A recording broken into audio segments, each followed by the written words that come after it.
never slow up, no I don't take shit. I got no love for the fakeness. If you wanna play tough and wanna hate this, I'll always show up. I don't ever slow up, no I don't take shit. I got no love for the fakeness. If you wanna play tough and wanna hate this, I'll always show up and make a statement. I don't ever slow up, no I don't take shit. I got no love for the fakeness. If you wanna play tough and wanna hate this, I'll always show up and make a statement. Everything. Ducati seharusnya mencopot bagian yang bertanggung jawab atas kegagalan mesin Marc Marquez di Indonesia. Namun hal itu memungkinkan peningkatan performa GP23 yang tersedia untuk Gresini dan VR46. Usai kegagalan mesin saat balapan di GP Indonesia, Marc Marquez angkat bicara soal masalah baru bagi Ducati yang ingin mencari tahu penyebabnya. Bagian yang bertanggung jawab, di luar mesin, telah dihapus dari Desmosedici pada model tahun 2023, meskipun hal itu membantunya kembali bersaing dengan model terbaru. Masalahnya bersumber pada salah satu tantangan teknis utama bagi pabrikan tahun ini, pengelolaan ban belakang baru, yang menimbulkan getaran pada sebagian besar mesin.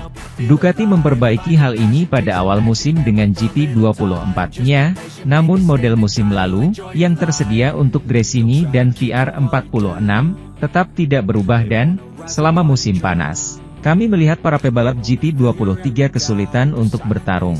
Jika Marc Marquez menyangkal adanya kesenjangan performa terkait ban, saudaranya Alex melihatnya sebagai sumber kesulitannya selama musim panas dan, di Red Bull Ring, di mana ban berbeda ditawarkan, si tertua menegaskan bahwa dia lebih nyaman. Situs balapan mengungkapkan bahwa untuk membantu para pebalap bersiap menghadapi GP23, roda gila baru diperkenalkan selama musim pada masing-masing sepeda motor ini. Kontrak tersebut memerlukan ekuitas total. Bagian ini berada di luar mesin, sehingga dapat dimodifikasi dengan tetap menghormati pembekuan pengembangan yang diberlakukan pada merek Eropa selama musim tersebut.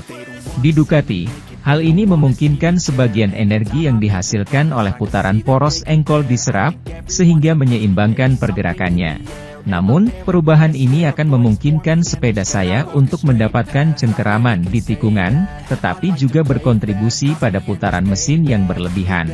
Kecepatan berlebih seperti ini akan menjadi penyebab masalah yang dihadapi Marquez di Mandalika, dan khususnya kerusakan pada rumah poros engkol. Ducati memutuskan untuk meninggalkan versi baru Fluid dari Motegi, karena alasan keandalan yang jelas.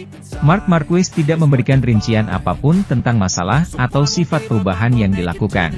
Sementara itu, misi baru Johann Zarco di Honda melebihi ekspektasinya, memberinya motivasi lebih besar dari yang ia bayangkan di awal tahun. Selama 4 musim di Ducati, Johann Zarco kerap diuntungkan dengan motor berperforma sangat tinggi, bahkan dominan dalam beberapa tahun terakhir, yang membuatnya bisa naik podium dan meraih kemenangan di GP Australia 2023. Tapi situasi ideal itu di atas kertas tidak ideal bagi pemain Prancis itu. Meski mendapat hasil yang sangat bagus dan 2 musim finish di 5 besar kejuaraan, Zarco jarang merasa selaras sepenuhnya dengan mesin Italia yang karakteristiknya tidak sepenuhnya sesuai dengan cara berkendaranya. Dia juga tidak dapat membangun proyek jangka panjang, karena harus berurusan dengan kontrak 1 tahun yang memicu kembali perdebatan tentang kehadirannya setiap tahun. Kebutuhan terus-menerus untuk membuktikan diri berkontribusi pada kepergiannya ke Honda dari tim LCR, meskipun kurang efisien. Pada musim panas 2023, Ducati tidak menyembunyikan keinginannya untuk mempertahankan Zarco selama 1 tahun untuk kemudian membariskannya di WRC. Dari tes musim dingin, Zarco berbicara tentang sensasi yang lebih baik pada Honda yang tertinggal dibandingkan pada Ducati yang menghancurkan kompetisi dan meskipun mengalami kesulitan berulang dan kemajuan yang lambat sejak awal musim, dia baru-baru ini mengungkapkan keinginannya untuk lama-lama. Komitmen jangka panjang, dengan fokus pada tahun 2027 dan peraturan barunya, setelah berakhirnya kontrak saat ini. Kurangnya performa RC213V saat ini menginspirasi lebih banyak motivasi daripada frustrasi, membuat Zarco menghargai tantangan yang telah ia jalani. Bagi saya senang karena telah mendapatkan angin kedua yang membuat saya ingin bekerja lebih dari 2 tahun di Honda, kata pria asal Ken itu. Pembalap Gresini Racing, Marc Marquez, ramai-ramai mendapatkan pujian mengenai peningkatannya di atas motor Ducati pada musim ini. Marc Marquez berhasil menunjukkan kekuatannya kembali setelah sempat meredup dalam 2 musim terakhir bersama Honda. Pembalap asal Cervera, Spanyol itu telah mengemas 2 kemenangan bersama Gresini dan mulai rutin naik podium. Marquez cepat beradaptasi hingga ikut bersaing ke dalam persaingan gelar juara dunia MotoGP 2024. Dia dinilai telah mampu mengubah gaya berkendaranya dari Honda dengan RC213V dan pindah ke Desmosedici GP. Tak tanggung-tanggung, penilaian itu diberikan terhadap Marquez oleh 3 mantan pembalap yang pernah menunggangi motor Honda. Mereka adalah Alex Crivillé, Jorge Martinez Aspar, dan Pol Espargaro. Dia, Marquez, agresif tetapi cara mengendarainya lebih berguna, lebih halus di atas motor, kata Alex Crivillé tentang Marquez di atas Ducati. Dia tidak terlalu banyak menyerang bagian depan, posisinya sedikit lebih ke belakang untuk memberi tekanan lebih pada bagian belakang. Beberapa hal yang bisa Anda lihat bahwa dia telah berkembang pesat, ujar mantan pembalap 500cc itu. Pol Espargaro yang sempat menjadi pembalap Honda selama 2 musim itu juga mengatakan hal serupa soal posisi Marquez di atas motor Ducati. Dia memiliki penerimaan risiko yang jauh lebih baik daripada pebalap lain. Gaya membalapnya telah banyak berubah dibandingkan dengan Honda, kata Pol.